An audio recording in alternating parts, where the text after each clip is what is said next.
Bismillahirrahmanirrahim. Innal hamdalillah nahmaduhu wa nasta'inuhu wa nastaghfiruh wa na'udzu billahi min syururi anfusina wa min sayyiati a'malina man yahdihillahu fala mudhillalah wa man yudlilhu fala hadiyalah. Wa asyhadu an la ilaha illallah wahdahu la syarikalah wa asyhadu anna Muhammadan 'abduhu wa rasuluh. Amma ba'd. Rabbi shrah li sadri wa yassir li amri wahlul 'uqdatam min lisani yafqahu qawli. Rabbi zidni ilma warzuqni fahma. Allahumma inna nas'aluka ilman nafi'a wa rizqan tayyiba wa amalan mutaqabbala. Assalamualaikum warahmatullahi wabarakatuh. Apa khabar jemaah muslimah kita di Masjid Darul Ghufran pada pagi ini? Saya harap semua dalam keadaan yang sihat sejahtera hendaknya dan juga sudah bersedia untuk mengikuti sambungan perbincangan kitab kita Fawaidul Fawaid. Dan alhamdulillah Allah Subhanahu Wa Taala memberikan kepada kita dengan kesempatan untuk bertemu pada pagi ini setelah pada minggu lepas ya kita cuti, betul tak? Tak tanya saya apa khabar gitu. Jom kita tengok kat sini. Siapa bersama dengan kita pada pagi ini? Admin. Okay. Admin dekat je dengan saya tahu pagi ni. Baik, kita lihat ada Kak Zainah kita. Apa tu maksudnya?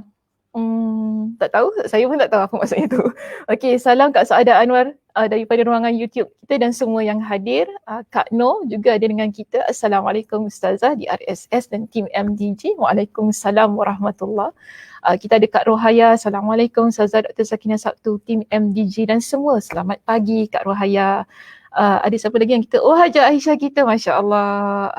Assalamualaikum Ustazah dan semua teman-teman pencinta ilmu. Waalaikumsalam warahmatullahi. Tak lupa juga Kak Som yang sentiasa setia bersama dengan saya. Tidak kira di mana juga saya berada. Okey, Kak Som. Assalamualaikum Ustazah, admin dan teman-teman semua. Semoga sihat dan ceria selalu. Wassalamualaikum warahmatullahi. Alhamdulillah. Kak Samsia. Assalamualaikum Ustazah. Dan sahabat online. Waalaikumsalam warahmatullahi. Kita juga ada Kak Muslia, Kak Nisa, Fitri juga ya ada dengan kita pada pagi ini. Semoga sihat sejahtera dan dalam ke apa tu? Keadaan sihat selalu. Bagus hari ini. Ada orang tolong bacakan. Dengar suara dia, tak tahu kalau dengar suara, alhamdulillah juga. Saya kalau boleh nak bawa dia masuk kat sini kan. Cuma dia tu pemalu sangat-sangat. Tak nak masuk dengan saya di skrin ni. Assalamualaikum Ustazah dari Markom. Markom MDG dan sahabat-sahabat sekuliah. Kak Hashimah. Kita ada Kak Mas kita yang sentiasa berciak-ciak dengan saya. Alhamdulillah. Waalaikumsalam Dr. Ciak. Doktor di mana? Cuba teka saya di mana. Letak di ruangan komen. Saya di mana sekarang ni? Cuba teka. Siapa betul? Ada hadiah ke? Admin? Kita nak bagi hadiah ke? Bagi jawapan yang tepat. Cuba teka Ustazah di mana? Awak kat mana? Okay, cuba teka Ustazah dekat mana? Ramai dengan Ustazah pada pagi ini. Alhamdulillah, terima kasih kepada semua yang menyertai.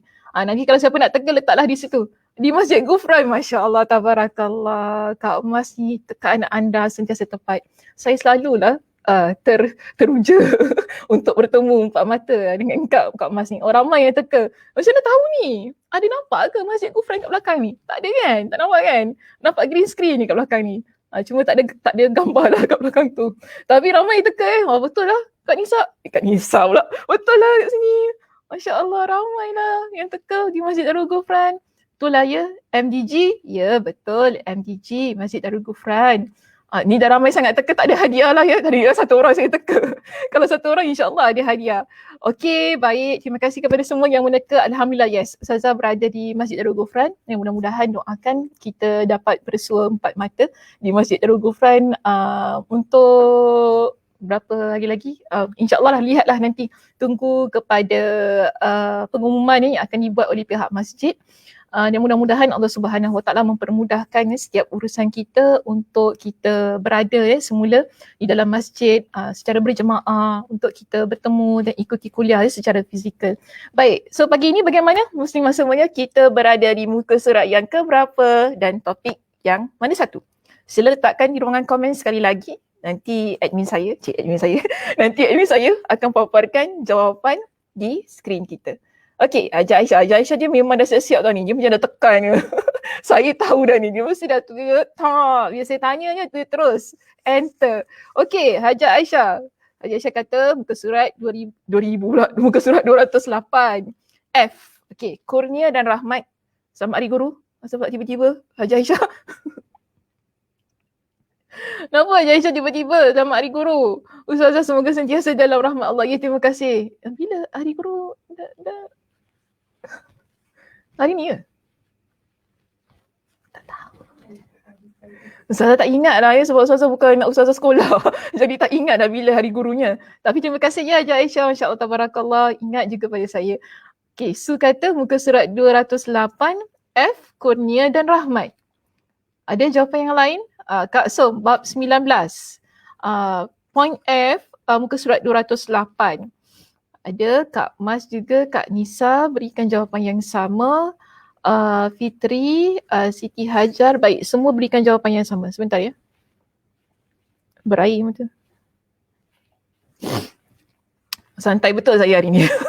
Okey, Friday Ustazah, hari guru. Friday rupanya. Bolehlah kira in advance kan.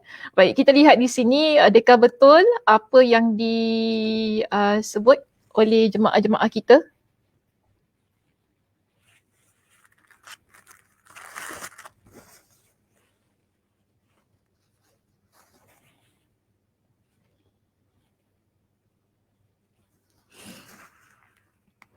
Okey, kita berada di bab yang ke-19 di antara metod penjelasan Al-Quran. Jadi kalau masih ingat lagi ya Muslimah, topik ini, bab ini dia memiliki poin-poinnya lah.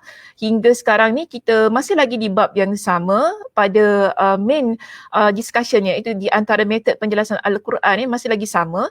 Cuma kita sekarang sudah masuk ke bab yang ataupun poin yang berikutnya, iaitu, saya tak letak ya, minta maaf. Terlepas lah ya. Saya tak letak. Tapi betul, kita berada di muka surat 208 di poin kita yang F, kurnia dan rahmat. Jadi pada poin ini dibincangkan kepada kita tentang maksud kurnia dan rahmat Allah Subhanahu Wa Taala yang terdapat di dalam Al-Quran sebagai metod penjelasan Al-Quranul Karim yang telah Allah Subhanahu Wa Taala letakkan dalam Al-Quran untuk kita amati, kita muhasabah tentang kurniaan dan rahmat Allah Subhanahu Wa Taala. Baik, jadi di sini ya Muslimah, kita akan baca kitab kita ini perenggan demi perenggan. Okey, boleh ya? Semua sudah bersedia untuk kita baca satu persatu perenggan demi perenggan di sini. Pertama sekali kita lihat pada perenggan yang pertama di situ tentang maksud kurnia dan rahmat Allah. Imam Ibnul Qayyim Al-Jauziyah di dalam kitab ini memberikan kepada kita dengan penjelasan. Iaitu katanya ada beragam pendapat, maksudnya kita ada pelbagai macam pendapat yang telah dinyatakan oleh para ulama salaf ketika mentafsirkan kata al-fadl, iaitu kurnia, dan ar-rahmah, rahmat. Jadi dalam bahasa Arabnya di sini kita faham kurnia disebut sebagai al-fadl. Okey, dan rahmat dalam bahasa Arab ar-rahmah. Al-fadl dan ar-rahmah. Kurnia dan rahmat. Jadi pendapat yang sahih, sebab kita ada banyak pendapat yang menjelaskan tentang kedua-dua maksud itu. Maka di sini Imam Ibnul Qayyim Al-Jauziyah dia kemukakan kepada kita dengan pendapat yang paling sahih, pendapat yang paling tepat. Iaitu dia kata begini. Pendapat yang sahih menyatakan bahawa maksud keduanya adalah al-huda. Ya, maksud keduanya adalah al-huda iaitu petunjuk dan an-ni'mah iaitu nikmat. Jadi kita lihat di slide saya juga, saya dah nyatakannya di situ bila kita kata al-fadl iaitu kurnia, maksudnya adalah al-huda, petunjuk. Bila kita sebut ia sebagai ar-rahmah di sini iaitu rahmat, maksudnya boleh kita fahami juga sebagai an-ni'mah iaitu nikmat. Jangan silap ya. Al-fadl, kurnia, maksudnya al-huda, petunjuk. Jadi ar-rahmah, rahmat, maksudnya an-nikmah. Dan saya juga telah berikan pada poin kita kedua dan pada poin kita yang 1, 2, 3, keempat dan kelima di situ. Kurniaan Allah maksudnya adalah petunjuk Allah. Rahmat Allah maksudnya adalah nikmat yang Allah Subhanahu Wa Taala berikan. Maka sebab itu ya dijelaskan kepada kita di sini sebab kurniaan Allah adalah petunjuk Allah. Maka sebab itu dijelaskan di sini al-fadl maksudnya adalah al-huda. Seterusnya rahmat Allah adalah nikmatnya. Jadi boleh kita kata ar-rahmah kita fahami ia sebagai an-ni'mah, iaitu nikmat yang Allah Subhanahu Wa Taala berikan. Baik. Seterusnya ya, oleh kerana itu Allah Subhanahu Wa Taala sering menggandingkan kata al-huda dan an-ni'mah.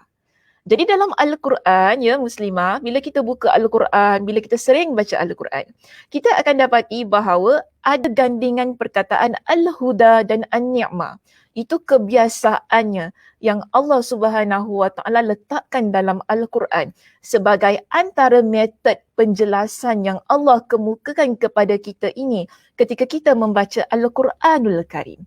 Jadi dalam Al-Quran contohnya ya diberikan kepada kita dengan satu surah. Surah yang biasa kita baca, yang semua kita, mudah-mudahan ya, semua kita menghafal surah itu yang kita bawa dalam solat kita. Apa surahnya? Surah Al-Fatihah. Ada gandingan kata Al-Huda dan An-Ni'mah. Sebagaimana pada ayat yang ke-6 dan ayat yang ke-7. Ihdinas siratal mustaqim, siratal ladzina an'amta alaihim. Sampailah ya ke akhir ayatnya. Dan di sini Imam Ibnul Qayyim Al-Jauziyah dia datangkan kepada kita dengan kedua ayat ini untuk menunjukkan kepada kita ada gandingan kan kata Al-Huda dan An-Ni'mah. Mana satu Al-Huda dan mana satu An-Ni'mah. Boleh letakkan di ruangan komen di situ Muslimah. Beritahu kepada Ustazah bila kita baca ayat ini perkataan yang mana satu, perkataan yang mana satu menunjukkan kepada Al-Huda dan perkataan yang mana satu menunjukkan kepada An-Ni'mah, nikmat. Ringkas-ringkas saja.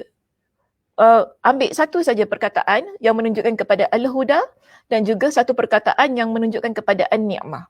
Nanti Ustazah akan tafsirkan kan mengikut kepada pentafsiran para ulama tentang ayat ini. Kenapa ada gandingan Al-Huda dan An-Ni'mah pada surah Al-Fatihah ini? Okay, ada jawapan? Sudah ada yang memberikan jawapan? Okey, Fitri. Fitri kata ihdina al-huda ni'ma an'amta. Masya-Allah tabarakallah. Okey, ada jawapan yang lain selain daripada Fitri? Cepat Fitri hari ini. Alhamdulillah. Fitri tak hantar anak pergi sekolah ya hari ni? Naik basikal. Okey, kita ada Nurizan. Nurizan kata ihdina huda. Sama macam Fitri tadi kan jawapannya? Ada yang lain?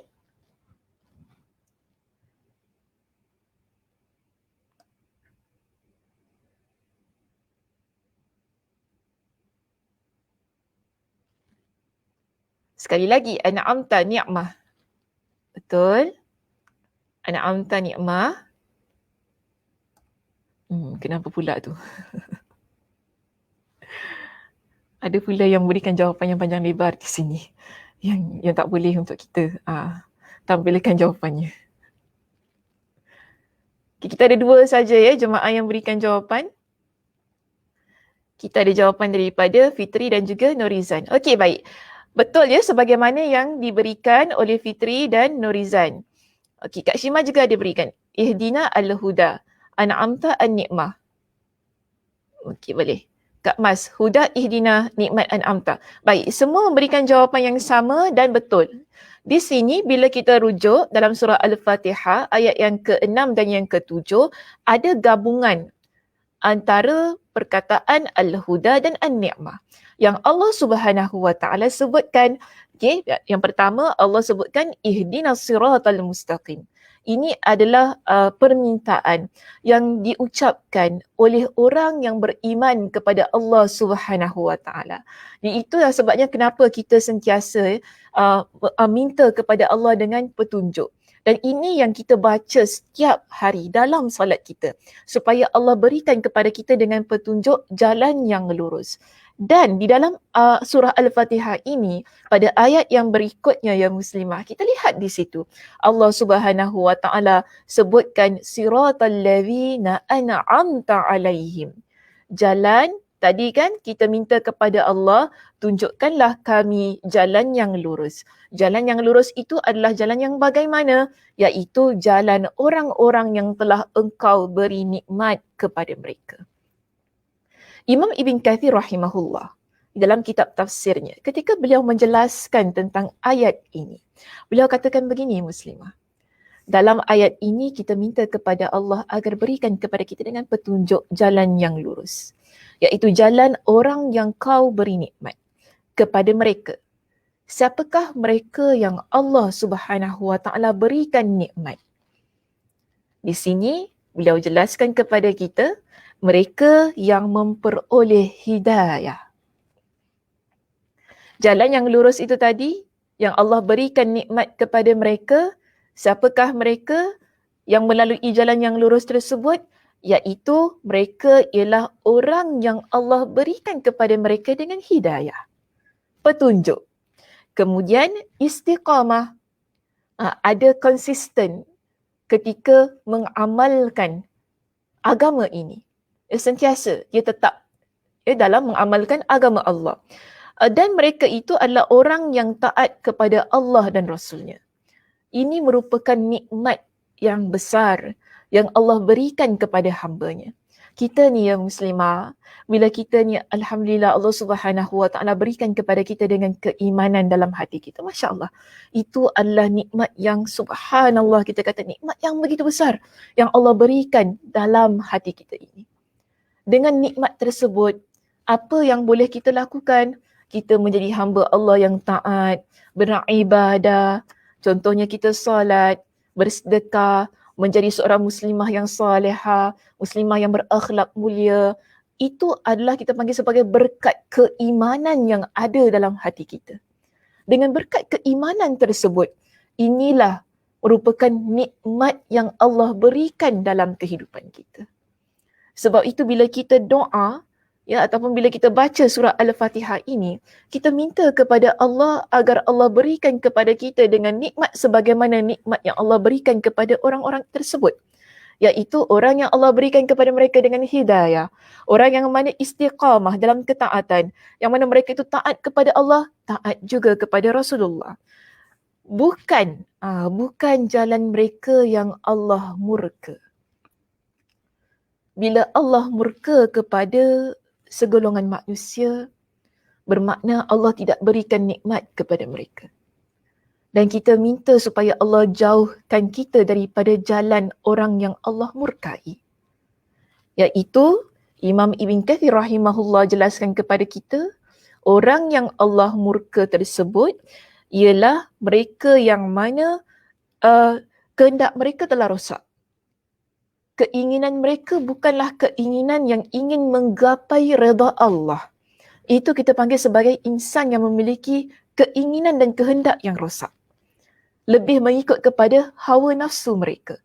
Kemudian kita lihat di sini, hingga mereka mengetahui kebenaran. Namun mereka menyimpang darinya. Orang yang murka, yang kita minta dalam doa ataupun dalam surah Al-Fatihah ini kan, siratal ladzina an'amta alaihim, iaitu jalan yang Allah berikan nikmat kepada mereka, bukan jalan yang Allah murka. Kita tidak mahu berada pada jalan yang Allah murka ini muslimah. Kerana apa? Jalan yang Allah murka. Apabila kita berada pada jalan tersebut, kalaupun kita ini di kalangan muslimah yang mengetahui kebenaran, kebenaran sudah berada di hadapan mata kita, tetapi kita tetap memilih jalan yang menyimpang. Sebab itu kita minta Allah jauhkan kita daripada jalan tersebut. Yang kita nak ialah jalan orang yang Allah berikan kenikmatan itu tadi. Supaya walaupun kita ini sudah tahu kebenaran tadi kan, kita akan tetap mengamalkan kebenaran sebagaimana yang kita ketahui. Terutamanya yang berkaitan tentang agama kita. Dalam agama kita ada banyak kebenaran yang kita ketahui, namun ramai yang susah untuk mengamalkan kebenaran-kebenaran tersebut. Dan kalau kita dapat melaksanakan kebenaran itu, alhamdulillah. Itu adalah nikmat yang Allah berikan kepada kita. Dan seharusnya kita perlu mensyukuri nikmat-nikmat tersebut. Dan antaranya jalan yang Allah murka itu kan, kita minta supaya Allah jauhkan, yang kita anggap ia bukan nikmat daripada Allah Subhanahu Wa Taala, ialah jalan orang yang sesat. Siapa orang yang sesat?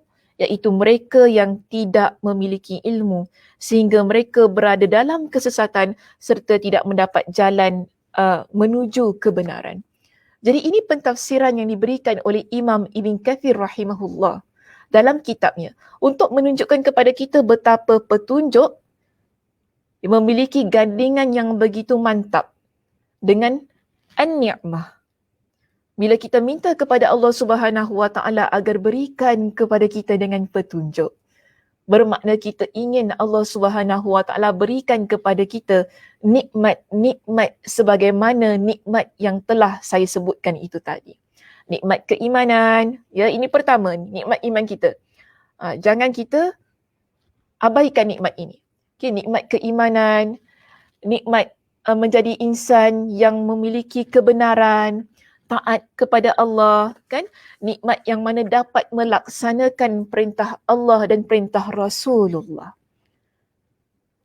Tetapi, kenapa kita mampu untuk melakukan semua nikmat itu tadi? Kerana Allah Subhanahu Wa Taala telah berikan kepada kita al-huda, iaitu petunjuk. Dengan berkat petunjuk tadi, kita mampu untuk melaksanakan semua nikmat-nikmat yang berbentuk keimanan itu tadi. Ini mengapa sebabnya Imam Ibnul Qayyim Al-Jauziyah beliau datangkan surah Al-Fatihah sebagai ayat utama dalam perbincangan kita pada pagi ini. Namun di sini Imam Ibnul Qayyim Al-Jauziyah juga mendatangkan kepada kita dengan pelbagai macam ayat untuk membuktikan kepada kita betapa gandingan antara Al-Huda dan An-Ni'mah itu sentiasa Allah Subhanahu Wa Taala sebutkan sebagai metod penjelasan dalam Al-Quranul Karim. Di sini ya Muslimah, sila rujuk pada perenggan kita yang berikutnya, iaitu perenggan kita yang ketiga. Okey, perenggan kita yang ketiga. Oleh sebab itu pula Allah mengingatkan Nabi SAW akan nikmat-nikmat yang telah dianugerahkan kepadanya. Jadi ada surah yang mana Allah Subhanahu Wa Taala mengingatkan kepada Nabi SAW tentang nikmat yang telah Allah Subhanahu Wa Taala berikan kepada Nabi SAW. Iaitu surah Ad-Duha. Okey, surah Ad-Duha pada ayat yang ke-6 hingga ayat yang ke-8. Ayat yang ke-6 hingga ayat yang ke-8. Okey, kita lihat di sini pada ketiga-tiga ayat ini alam yajidka yatiman fa'awa. Kita ada 3 ayat 6, 7, 8 dalam surah Ad-Duha tersebut. Dalam kitab kita ada ya, saya tidak nyatakan di slide saya. Mungkin kalau muslimah yang tidak memiliki kitabnya, sila buka apps Al-Quran ataupun ada Al-Quran di rumah, boleh capai Al-Quran terjemahannya untuk dapat kita semak bersama. Baik, dalam surah Ad-Duha pada ayat yang ke-6 hingga ke-8, Allah ingatkan tentang petunjuk dan nikmat yang telah Allah berikan kepada baginda Nabi SAW. Di dalam ayat ini, iaitu ketiga-tiga ayat tersebut, alam yajidka yatiman fa'awa wa wajadaka dhallan fahada wa wajadaka ailan fa'aghna. 3 ayat ini. Yang mana maksudnya, bukankah dia ni maksudnya Allah, okey? Bukankah dia mendapatimu sebagai seorang yatim lalu dia melindungimu? Okey, ini ayat yang ke-6. Allah ingatkan kepada Nabi SAW. Nabi SAW dalam keadaan yang yatim, piatu. Kemudian Allah berikan perlindungan kepada Nabi SAW. Apa maksudnya? Maksudnya begini. Nabi SAW dilahirkan dalam keadaan yang mana ayahnya telah meninggal dunia. Kemudian Nabi SAW dilahirkan dalam keadaan yang mana diraikan oleh ahli keluarganya dan penuh bahagia, penuh kegembiraan. Ini maksudnya yang Allah sebutkan, kami berikan kepada kamu, dia berikan kepada kamu dengan perlindungan. Kemudian bila ibunya meninggal dunia, bila ibu Nabi SAW meninggal dunia, Allah Subhanahu Wa Taala letakkan baginda pada perlindungan datuknya. Kan? Kemudian bila datuknya meninggal dunia, Allah letakkan Nabi SAW dalam lindungan ataupun jagaan pakciknya pula iaitu Abu Talib. Sehinggalah baginda berusia 40 tahun.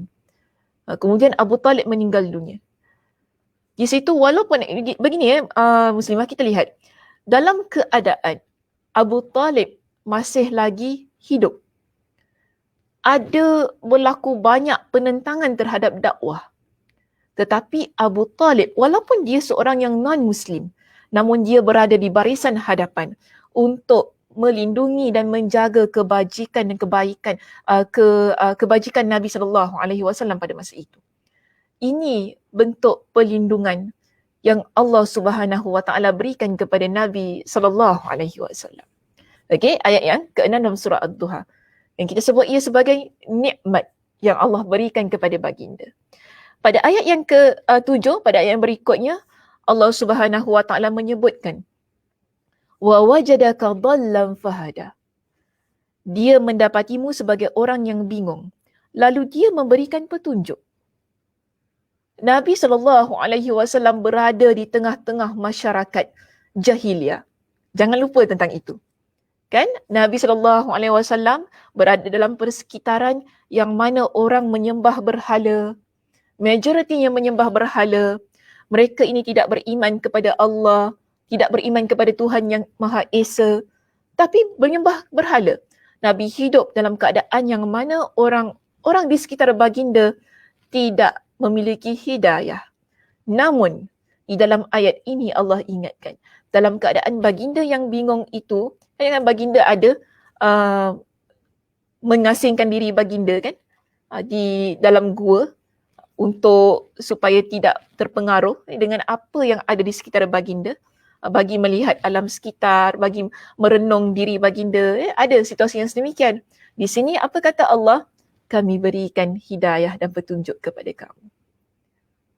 Dalam keadaan kamu bingung, dalam keadaan kamu mencari kebenaran, kami berikan hidayah itu kepada kamu sehingga kamu melihat cahaya kebenaran tersebut. Dengan cara Allah Subhanahu Wa Taala mengangkat diri baginda sebagai seorang nabi dan juga rasul. Yang akhirnya dengan posisi itu tadi, kedudukan itu tadi, baginda pun berdakwah kepada masyarakat baginda yang tidak beriman kepada Allah. Menerusi keadaan itulah masyarakat baginda pula yang Allah Subhanahu Wa Taala berikan hidayah kepada mereka. Dan seterusnya pada ayat kita yang terakhir di sini, ayat yang ke-8. Allah kata apa? Wa wajadaka 'ailan fa'aghna. Dia mendapatimu sebagai seorang yang kekurangan, lalu dia memberikan kecukupan. Nabi SAW, ada masa-masa baginda yang mana baginda berada dalam keadaan yang tidak berkecukupan, lalu Allah Subhanahu Wa Taala berikan kepada baginda dengan kecukupan bersesuaian dengan konteks kehidupan baginda SAW. Dan Imam Ibn Kathir rahimahullah ketika dia menjelaskan ayat ini pada ayat yang ke-8 itu, dia kata begini. Pada ayat yang ke-8 menjelaskan kepada kita Allah mengumpulkan dua kedudukan Nabi SAW, yang mana Allah berikan kecukupan itu pada baginda. Pertama, daripada orang miskin yang sabar, kedua orang kaya yang bersyukur. Jadi Nabi SAW melalui dua keadaan tersebut. Bila Nabi SAW berada dalam keadaan yang miskin, tidak memiliki wang, tidak memiliki makanan, baginda adalah orang yang sabar. Itu juga bukti kecukupan jiwa kita. Okey? Dan ada juga keadaan-keadaan yang mana baginda Allah Subhanahu Wa Taala berikan kepada baginda dengan harta dan makanan yang melimpah ruah. Dalam keadaan yang sedemikian, baginda adalah orang yang bersyukur, yang berkongsi rezekinya dengan insan di sekitar baginda. Begitu kedudukan yang Allah Subhanahu Wa Taala berikan kepada Nabi SAW. Apa yang penting pada ayat yang ke-6 hingga ke-8 di sini Muslimah? Kita lihat di dalam ketiga-tiga ayat tersebut, ya, sebagaimana yang terdapat di muka surat kita yang 208 di sini, pada ketiga ayat ini Allah menggandingkan penyebutan petunjuk dan nikmatnya kepada baginda SAW. Ada petunjuk. Kan? Di mana ayatnya? Pada ayat yang ke-7 itu tadi. Kemudian ada nikmat yang Allah Subhanahu Wa Taala sebutkan. Di sini dikata, dan nikmat tersebut berupa pemberian perlindungan dan kecukupan darinya. Nikmat yang Allah berikan kepada Nabi, Allah berikan perlindungan, pemberian dan perlindungan kepada Nabi SAW. Begitu juga dengan kecukupan. Minta maaf ya muslimah, slide saya ni sebenarnya perlindungan tu pada poin yang berikutnya. Saya lupa nak enter. Pemberian, poin yang lain, perlindungan, bawahnya kecukupan. Jadi kita ada 3. Nikmat itu dibahagikan kepada 3 menerusi perbincangan dalam surah Ad-Duha ayat yang ke-6 hingga 8 tu tadi. Yang terkandung dalam surah Ad-Duha tu kan, pertama Allah berikan dengan pemberian, kedua Allah berikan dengan perlindungan, ketiga Allah berikan dengan kecukupan. Kesemua ini Allah Subhanahu Wa Taala gandingkan dengan Al-Huda, petunjuk, yang terdapat dalam ayat 6 hingga 8 surah Ad-Duha. Baik, seterusnya muslimah, kita lihat di sini, kita ada banyaklah ayat Al-Quran yang dilampirkan kepada kita ataupun dimuatkan dalam kitab kita di sini. Cuma Ustazah tak akan ambil kesemuanya. Kita akan pergi pada beberapa ayat sahaja untuk menguatkan perbincangan kita ini, yang mana Allah banyak menggandingkan perkataan Al-Huda dan nikmat, ataupun dengan kata lain kurniaan dan juga rahmat Allah di dalam ayat-ayat Al-Quran. Bila kita rujuk kepada ayat yang berikutnya, Allah Subhanahu Wa Taala tunjukkan kepada kita ada gandingan petunjuk dan rahmat di dalam ayat-ayat Al-Quran yang lain. Okey, ada gandingan petunjuk dan rahmat di dalam ayat Al-Quran yang lain. Jangan lupa rahmat itu tadi telah saya jelaskan, ia memiliki maksud yang sama dengan nikmat. Jadi kalau rahmat ni maksudnya adalah nikmat juga. Okey, contohnya kita ada kisah Nabi Nuh alaihi salam yang mana disebutkan di dalam surah Hud ayat yang ke-28. Okey, surah Hud ayat yang ke-28, lihat dalam kitab kita ada ayatnya yang mana Nabi Hud baginda beritahu kepada kaumnya. Kaum Nabi Hud adalah kaum yang ingkar. Mereka tidak mahu beriman kepada apa yang dibawa oleh Nabi Hud. Walaupun Nabi Hud berdakwah dalam jangka masa yang begitu lama, tetapi kaumnya tidak mahu beriman kepada apa yang baginda bawa. Dan di sini dalam surah Hud pada ayat yang ke-28, Nabi Nuh sebutkan begini. Qala ya qaumi ara'aytum in kuntu ala bayyinatin min rabbi. Wahai kaumku, apa pendapat kalian jika aku mempunyai bukti yang nyata dari Rabbku? Bukti yang nyata di sini, muslimah, maksudnya adalah petunjuk. Maksudnya adalah kenabian, perkara yang jelas daripada Allah Subhanahu Wa Taala. Kemudian apa kata Nabi Nuh alaihi salam? Wa atani rahmatan min indih. Dengan petunjuk-petunjuk itu tadi, Allah pun memberikan rahmat dari sisinya kepada aku. Ini kata Nabi Nuh kepada kaumnya. Allah berikan kepada, aku tunjukkan kepada kalian dengan tanda-tanda yang jelas berkenaan dengan kenabian, yang mana Allah juga berikan kepada aku dengan rahmat dan kasih sayangnya, nikmat-nikmatnya kepada aku. Oleh kerana adanya petunjuk kenabian, petunjuk kebenaran yang ditunjukkan kepada mereka. Namun sayangnya, kaum Nabi Nuh adalah kaum yang mengingkari.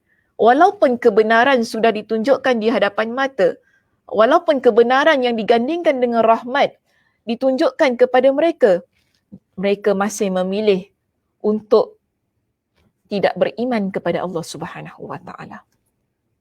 Begitu juga muslimah. Kita lihat contoh yang lain yang berlaku kepada Nabi Syuaib alaihi salam. Dalam surah yang sama, iaitu surah Hud kita di sini, okey, tapi pada ayat yang berbeza, iaitu ayat yang ke-88, Nabi Syuaib menggunakan lafaz yang hampir sama sebagaimana Nabi Nuh alaihi salam. Dia kata begini kepada kaumnya. Kaum Nabi Syuaib ini, mereka menyembah berhala, mereka ada mereka ni di kalangan peniaga, dan mereka selalunya mengkhianati orang customer mereka lah. Okey, kaum Nabi Syuaib ni. Dan kalau ada yang nak beli barang, berisi timbangan, mereka akan kurangkan timbangan, mereka merampas harta orang lain. Ini yang dilakukan oleh kaum Nabi Syuaib. Jadi Nabi Syuaib ini pesan kepada mereka, jangan buat perkara-perkara yang sedemikian. Kerana ia menyalahi apa yang diperintahkan oleh Allah Subhanahu Wa Taala. Tapi kaum ini ingkar. Sebab itu di sini Nabi Syuaib ingatkan kepada mereka, ara'aitum in kuntu ala bayyinatin min rabbi wa razaqani minhu rizqan hasana. Wahai kaumku, terangkan padaku jika aku mempunyai bukti yang nyata. Maaf di sini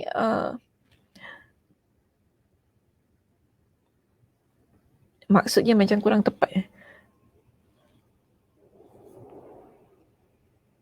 Ara'aitum in kuntu ala bayyinatin min rabbi. Adakah kalian melihat jika aku ini mempunyai penerangan ataupun bukti yang nyata dari Rabbku dan aku dianugerahkan rezeki yang baik, pantaskah aku menyalahi perintahnya? Maksudnya di sini Nabi Syuaib ingatkan kepada kaumnya, bila kita ni jadi orang yang beriman kepada Allah, dengan nikmat keimanan tersebut, lalu kita mentaati perintah Allah, kan? Kemudian kita ni menjadi insan yang menjalankan perniagaan itu tadi dengan cara yang betul, ya, dengan cara yang tidak menyelisihi ataupun dengan cara yang menzalimi orang lain. Di situ Allah Subhanahu Wa Taala tetap memberikan rahmatnya kepada kita. Walaupun kita menjadi hamba Allah yang taat, Allah tetap akan berikan rahmatnya kepada kita.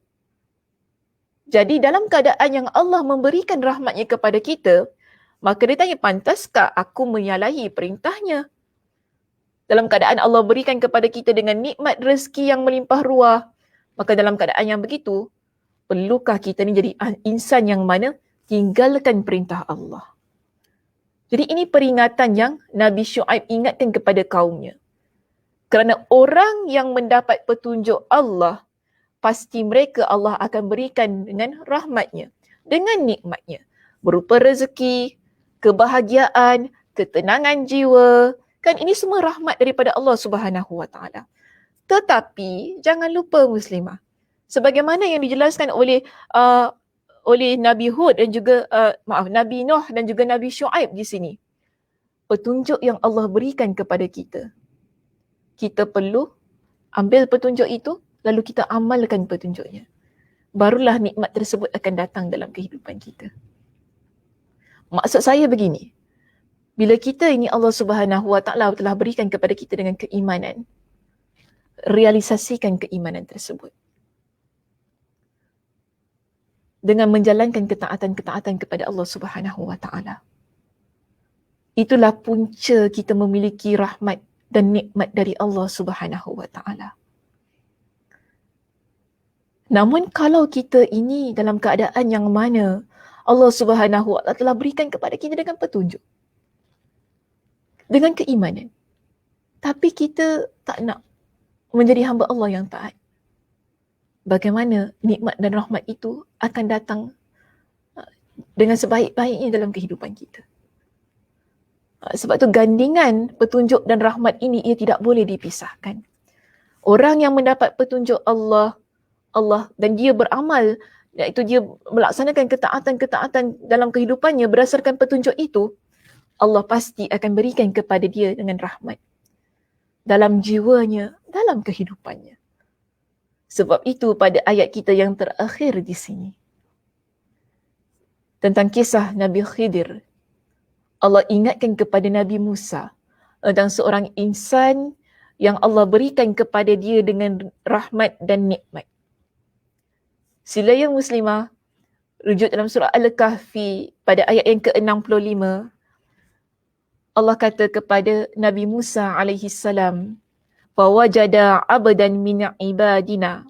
Okay, pada masa itu Nabi Musa dia bersama dengan penolongnya, pembantunya, yang mana sebab tu Allah sebutkan mereka berdua ni maksudnya Nabi Musa dan pembantunya. Lalu mereka berdua bertemu dengan seorang hamba di antara hamba-hamba kami yang telah kami berikan rahmat kepadanya dari sisi kami, dan yang telah kami ajarkan ilmu kepadanya dari sisi kami. Iaitu Nabi Khidir alaihi salam. Yang mana Allah kata Nabi Khidir itu bila Nabi Musa jumpa dia akan dapati bahawa Nabi Khidir memiliki rahmat dari Allah Subhanahu Wa Taala dan juga memiliki ilmu daripada Allah Subhanahu Wa Taala. Yang kita fahami ilmu itu merupakan nikmat, ya, ilmu itu juga merupakan nikmat dari Allah Subhanahu Wa Taala. Dan Allah berikan ia kepada Nabi Khidir alaihi salam. Mengapa sedemikian? Kerana baginda iaitu Nabi Khidir adalah orang yang taat kepada Allah Subhanahu Wa Taala.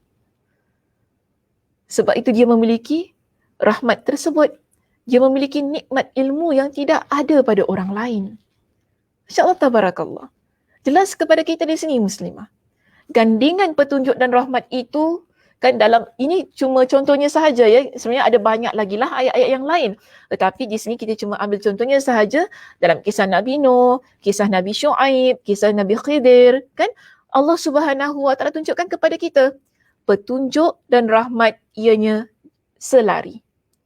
Sentiasa digandingkan untuk membuktikan orang yang mendapat petunjuk Allah, yang dia minta petunjuk dari Allah, bila Allah Subhanahu Wa Taala berikan kepada dia dengan petunjuk tersebut, lalu dia beramal, iaitu dia melaksanakan ketaatan-ketaatan dalam kehidupan dia, dia meninggalkan kemaksiatan dalam kehidupan dia.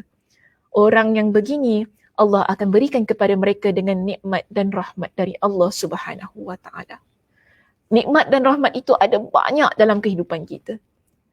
Nikmat boleh melihat, nikmat boleh bercakap, ya, nikmat boleh berjalan, nikmat kesihatan yang kita ada pada hari ini, ia semua adalah nikmat daripada Allah Subhanahu Wa Taala.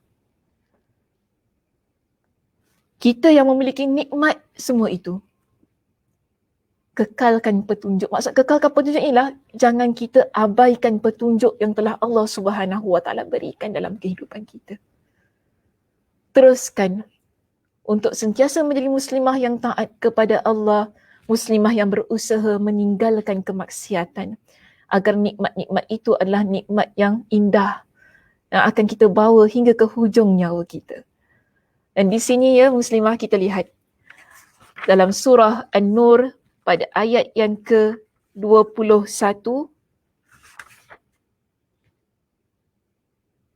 Okey, di muka surat kita yang 210, ya.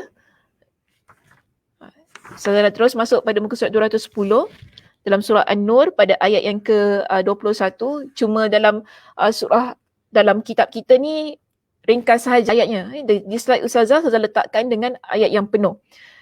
Di sini, sebab kalau kita baca daripada awal, ayat tu lebih mudah kita fahami.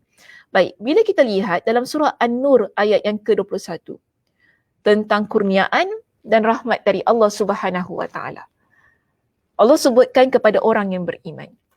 Ya ayyuhallazina amanu la tattabi'u khutuwati syaitan. Wahai orang-orang yang beriman, janganlah kamu mengikuti langkah-langkah syaitan. Allah ingatkan dalam ayat ini. Wa may yattabi' khutuwati syaitan fa innahu ya'muru bil fahsya'i wal munkar. Siapa yang mengikuti langkah-langkah syaitan, maka sesungguhnya syaitan itu menyuruh mengerjakan perbuatan keji dan mungkar. Tadi saya ada ingatkan, hidup kita ini yang telah Allah Subhanahu Wa Taala berikan dengan nikmat dan rahmat.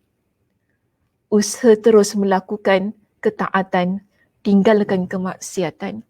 Jangan ikut langkah syaitan. Sebab itu Allah Subhanahu Wa Taala ingatkan kepada kita, orang yang beriman, jangan ikut langkah syaitan. Sebab syaitan ini dia tak ajar kita supaya jadi hamba Allah yang taat. Syaitan, dia punya modus operandi. Okay, dia punya plan dia ni kan, selalu akan buat kita keluar daripada jalan ketaatan. Sebab itu Allah ingatkan kepada kita, syaitan, dia akan suruh engkau untuk buat perkara keji, dia akan suruh engkau untuk buat perkara yang mungkar. Walaula fadlullahi alaikum warahmatuhu. Dan Allah juga ingatkan dalam ayat ini muslimah, kalaulah bukan kerana kurniaan Allah dan rahmatnya kepada kamu sekalian, Ma zaka minkum min ahadin abada. Kalian tidak akan di sini, tidak seorang pun dari kamu bersih dari perbuatan-perbuatan keji dan mungkar itu. Walakinnallaha yuzakki man yasha. Tetapi Allah membersihkan siapa yang dikehendakinya. Wallahu sami'un alim. Dan Allah Maha mendengar lagi Maha mengetahui. Apa maksudnya muslimah? Allah Subhanahu wa taala ingatkan kepada kita begini. Dalam keadaan kita sebagai seorang yang beriman, yang kita nak sentiasa berada dalam ketaatan, ya, kita sentiasa nak berada dalam keadaan yang mana meninggalkan kemaksiatan, ada waktu dan ketika kita melakukan dosa, bukan? Betul tak? Kita buat dosa, kita buat maksiat. Kerana Nabi SAW telah juga ingatkan kepada kita bahawa setiap anak Adam ada melakukan kesilapan. Kullu bani Adam khata'. Setiap anak Adam ni, kita ni ada melakukan kesilapan. Tetapi sebaik-baik mereka yang melakukan kesilapan, mereka yang melakukan dosa, ialah mereka yang bertaubat kepada Allah Subhanahu wa taala. Itu yang Nabi ingatkan kepada kita. Syaitan tadi, dia berusaha supaya kita terkeluar daripada jalan yang lurus. Yang kita minta kepada Allah, ihdinas siratal mustaqim tadi di awalnya. Namun syaitan dia sentiasa akan berusaha sampai hingga ke hari kiamat, sampai kita ini mati, ia akan berusaha untuk keluarkan kita daripada jalan yang lurus. Dan ada kalanya kita terjebak dalam perangkap syaitan. Namun di sini Allah ingatkan kepada kita, walaula fadlullahi alaikum warahmatuhu. Ingat begini muslimah, kalau bukan kerana kurniaan dan rahmat Allah, Allah tak buka pintu taubat untuk kita. Tapi subhanallah, Allah jadikan pintu taubat untuk membersihkan dosa kita. Allah Subhanahu wa taala peruntukkan kepada hamba-Nya sebagai bentuk kurniaan dan rahmat kepada para hamba-Nya. Kau buat dosa, bertaubat kepada aku terima taubat engkau.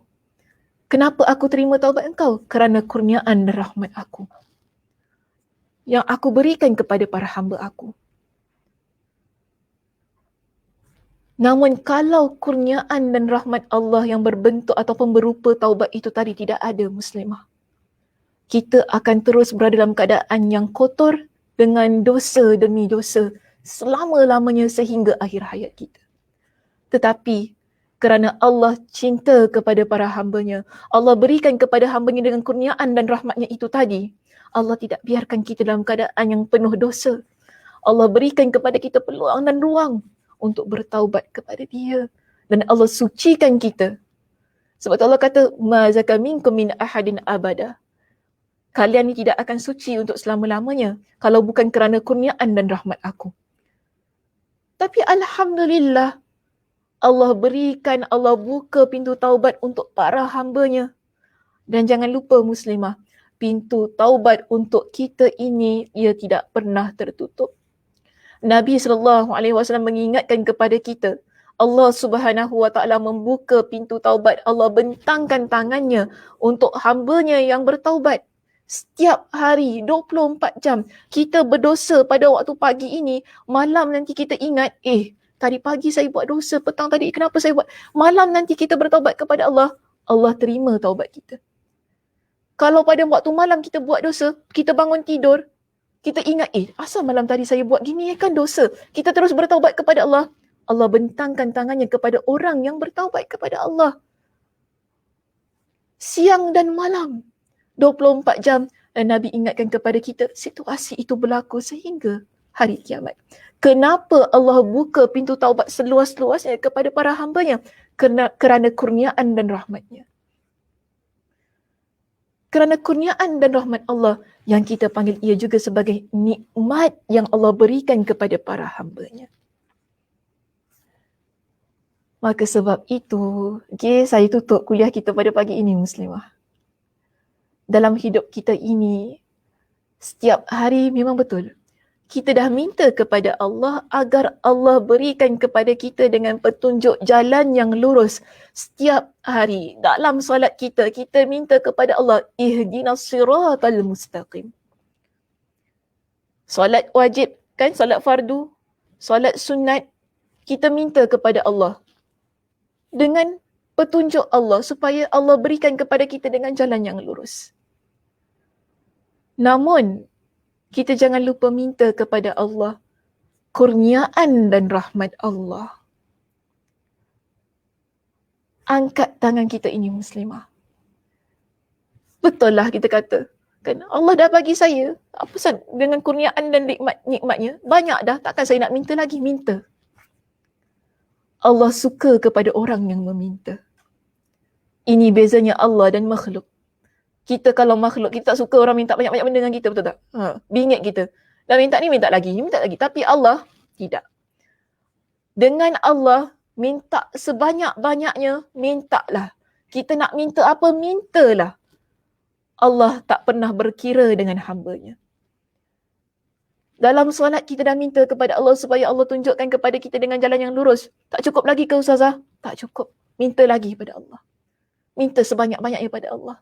Sebab itu di sini Nabi SAW dia minta kepada Allah. Dalam doa ini, apa yang dipanjatkan oleh Nabi SAW, Allahumma inni as'aluka min fadlika wa rahmatika. Ya Allah, sesungguhnya aku memohon kurniaan dan rahmatmu. Fa innahu la yamlikuha illa anta. Kerana dalam hidup ini muslimah kita tahu, berkenaan dengan kurniaan, rahmat, kedua-duanya adalah milik Allah. Manusia tidak boleh memberikan kepada kita dengan kurniaan dan rahmat. Kalaupun mereka beri, itu adalah mereka yang beri yang ia tidak kekal. Yang mana yang mereka beri kepada kita itu juga adalah milik Allah. Kalau ada orang berikan kepada kita dengan nikmat bantuan daripada dia, mungkin dia pinjamkan kita duit ke, ataupun dia bantu kita keluar daripada kesusahan, kenapa dia boleh keluarkan kita daripada kesusahan itu tadi? Ia adalah nikmat yang Allah berikan kepada dia juga, bukan? Sebab itu kita kata dalam doa ini, fa innahu la yamlikuha illa anta. Nikmat dan juga rahmat tidak ada yang memiliki keduanya melainkan kamu, melainkan engkau ya Allah. Doa, minta kepada Allah supaya apa yang kita ada pada hari ini, nikmat ketenangan jiwa yang kita miliki dalam hati kita ini muslimah, Allah terus kekalkan ia berada dalam jiwa kita. Kalaupun Allah uji kita dengan kegelisahan, kegundahan jiwa dan raga, kita masih lagi minta kepada Allah agar Allah Subhanahu wa taala kurniakan kepada kita dengan nikmat dan rahmat itu tadi. Maknanya kita minta Allah kembalikan kepada kita dengan nikmat ketenangan jiwa. Kita minta kepada Allah agar Allah kembalikan kepada kita dengan jiwa yang tenang, jiwa yang lapang, jiwa yang bersih ataupun jiwa yang tidak ada dengan sebarang duka dan nestapa. Dan kita tahu, semua itu kita tidak boleh minta daripada orang. Kita tak boleh minta daripada makhluk. Yang kita perlu ialah nikmat dan rahmat daripada Allah Subhanahu wa taala itu tadi. Allah lah yang berikan kepada kita dengan kebahagiaan. Allah lah yang berikan kepada kita dengan kegembiraan. Dan Allah lah yang mengusir kegelisahan dan kegundahan daripada jiwa kita. Makhluk tak mampu untuk buat semua itu. Kalau mereka mampu sekalipun, ia juga bersumberkan ataupun berdasarkan daripada nikmat dan kurniaan yang Allah berikan kepada mereka. Sebab itu tempat pergantungan kita yang paling utama dan yang paling teratas bukan makhluk muslimah, tetapi tempat pergantungan kita yang paling aula, yang paling tinggi dan teratas ialah Allah Subhanahu wa taala. Mengapa? Kerana Allah lah yang memberikan kepada kita nikmat dan rahmat. Okey muslimah, itu sahaja perbincangan kita untuk pagi ini. Alhamdulillah, terima kasih di atas perhatiannya. Alhamdulillah selesai ya kita membincangkan topik kita pada pagi ini. Mudah-mudahan Allah Subhanahu Wa Taala memberikan kepada kita dengan kefahaman dan juga motivasi diri ya untuk beramal ni dengan apa yang telah kita kemukakan ya pada pagi ini. Baik, rasanya tidak ada sebarang soalan ya. Saya nak balik cepat ni. Kita, tapi alhamdulillah lah ya, ada ramai yang ni. Saya rasa keringat ya.